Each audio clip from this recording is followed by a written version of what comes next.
Бүгүн бүткүл жаш балдардын жана жалпы Кыргызстандын элинин күнү. Today, Эл аралык футбол федерациясынын жүргүзүп жаткан иши эбегейсиз зор. Турнирлерди жана чемпионаттарды өткөрүүдөн тышкары FIFA тарабынан жашоону жакшы жакка өзгөртүүдө футболдун күчүн таанытып, даңазалай турган көптөгөн программалар ишке ашырылып жаткандыгына күбөбүз. Аны биз өз көзүбүз менен көрүп атабыз, жон терибиз менен сезип жүрөбүз. Эл аралык футбол федерациясынын жаш таланттарды өнүктүрүү схемасы программасы FIFA Talent Development Scheme. Бул ар бир таланттуу оюнчуга мүмкүнчүлүк берген, сонун табылга экенин баса белгилеп айта кетейин. FIFA футбол тармагына терең талдоо жүргүзүп, пилоттук программаны ишке ашыруу үчүн Кыргызстанды дагы 7 өлкөнүн катарына кошкону бизди кубандырат. Кыргыз футболун өнүктүрүүгө эл аралык футбол федерациясынын көрсөткөн көмөгү үчүн мен сиздерге терең ыраазычылык билдирем. Кыргыз Республикасына болгон сиздин сапарыңыз символикалуу жана биз үчүн өтө маанилүү. Сиздин Кыргызстанга келишиңиз Кыргыз футболунун өнүгүүсүнө дем берет деп ишенемин.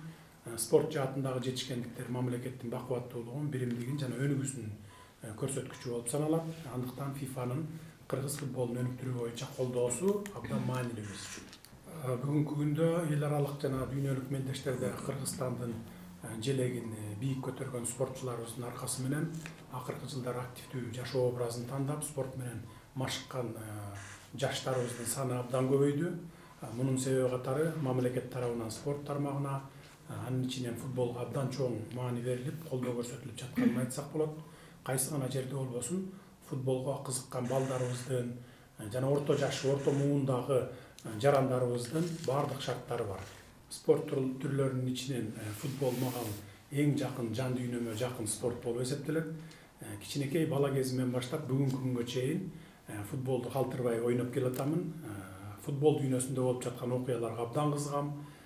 Ата мекендик футболду өнүктүрүү боюнча кандай демилге көтөрүлсө кубануу менен кабыл алып, ар тараптан колдоого ашыгамын сразу. Кичинекей бир мисал келтире кетейин. Мини футбол боюнча Мурас турнирин жеке өзүм демилгелеп, жылына 2 ирет өткөрүүнү жакшы салтка айландырып алганбыз. Ушул май айынын соңунда бул турнирдин башталарын ага өзүм баш болуп катышарымды айта кетейин. Буга чейин биз 40 жаштан жогоркуларды гана кызыктырып келген болсок, былтыркы жылы ушул турнирди уюштуруп атканда жаштар суранды, 40 жашка чейинкилерге дагы уюштуруп бергилечи деп.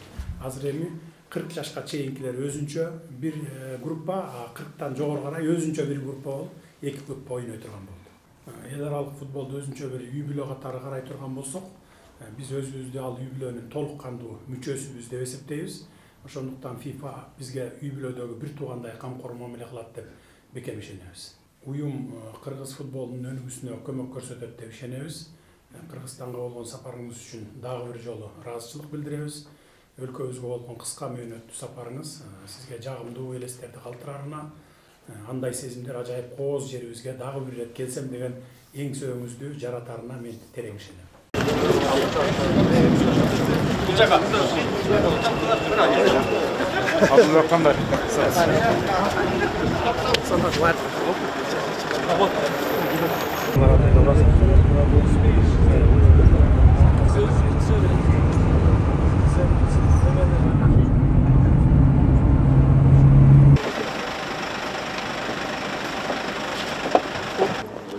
Зданияны реконструкция кылып, быйыл көчөбүз.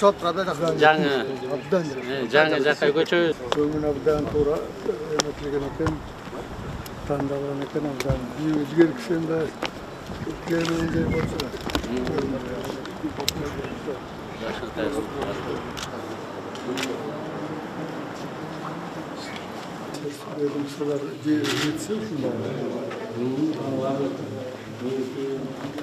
Таможня, бүт ар бир таможнясы боюнча бар. Таможня Баткен, Манас, СЭС Бишкек, фактические поступления. Мы уже видим через эти кассы обороты в прошлом году за 6 месяцев это было 1 триллион 800 миллиардов сом. Все Яндекс активно зарегистрировался, Google тоже зарегистрировали, 7-8 крупных компаний зарегистрировали. В прошлом году они где-то первые 120-140 миллионов сом нам заплатили. Кировцы Сактанышында ортото койду, анан Кеңбулунда Малые ГЭСы мы все строим. В этом году мы будем 11 малых ГЭС закончим на планируемые воды, даже 19. 240 мегаватт запустим. У нас каждая школа, каждый социальный объект, который из бюджета получает деньги, обязан поставить камеру.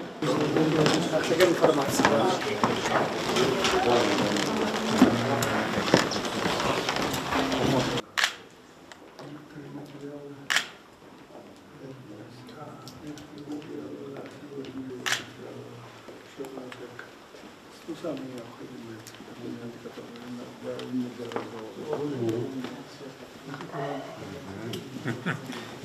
личное освещение.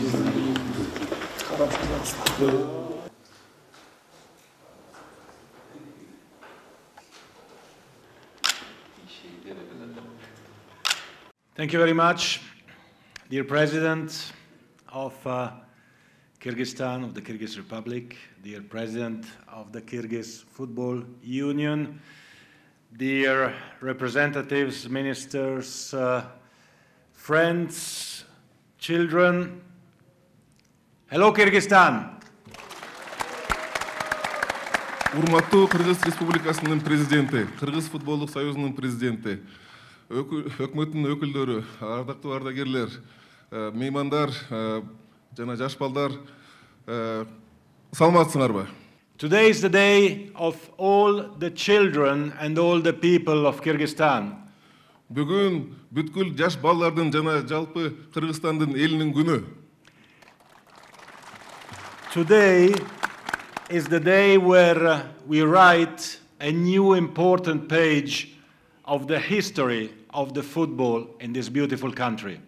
Бүгүн ушул абдан кооз өлкөнүн атамекендик футболдун тарыхында жаңы бет ачылып жатат.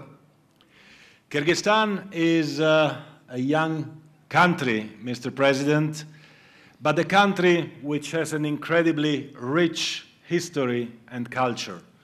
Кыргызстан, урматтуу Кыргыз Республикасынын президенти, абдан жаш өлкө. Бирок ага карабастан Кыргызстандын тарыхы миңдеп, кылымдап эсептелинет. And Kyrgyzstan is a country which has many young, talented and proud people. Кыргызстан жана ушундай өлкө жаштардын, таланттуу жаштардын өлкөсү. And dear President, we are here to make Kyrgyzstan shine all over the world. Урматтуу Кыргыз Республикасынын президенти, биз бул жерде Кыргызстанды дүйнө жүзүндө жаркырап, жылтырап турган үчүн келдик.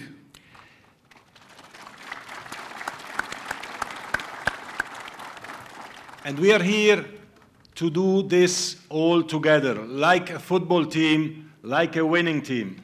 Биз бул жерде баягы футбол командасынын курамындай биргеликте ошонун баарын чогуу ишке ашырабыз. It is a collaboration between the state of Kyrgyzstan, the Football Union of Kyrgyzstan, and FIFA and Asian Football Confederation. Буну биз кызматташтык деп айтып койсок болот. Кыргыз Республикасынын өкмөт тарабынан, Кыргыз футболдук союзунан, FIFA тарабынан жана Азия футбол конфедерациясы тарабынан кызматташтык деп эсептесек болот. Because football unites the world, and only together we can win. Анткени футбол бул дүйнө жүзүн, бүткүл дүйнө жүзүн бириктирет. Бир гана биримдикте болгондо биз утууга жетебиз.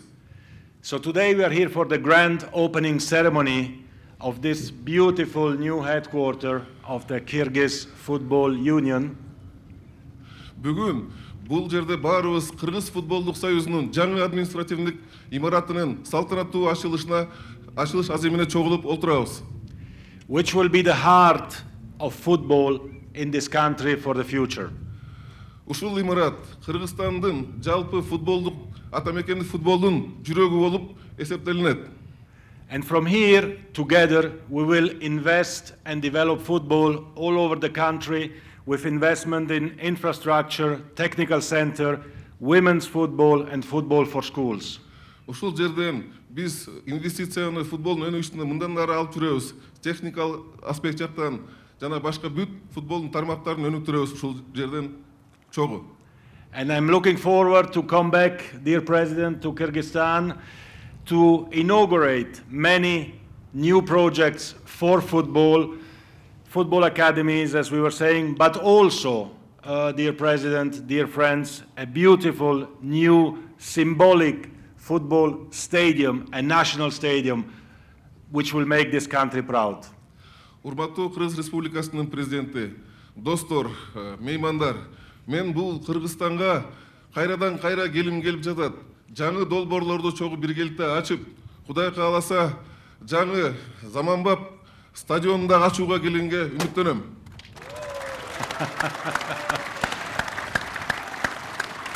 Mr. President, I thank you for your support from the bottom of my heart, for your support for football, for your support for all these children who are representing all the children of Kyrgyzstan. And I'm looking forward to continue working together with you to make this country proud of you, of all of us, and of football. Урматтуу Кыргыз Республикасынын президенти, мен сизге абдан терең ыраазычылыгымды билдиргим келет.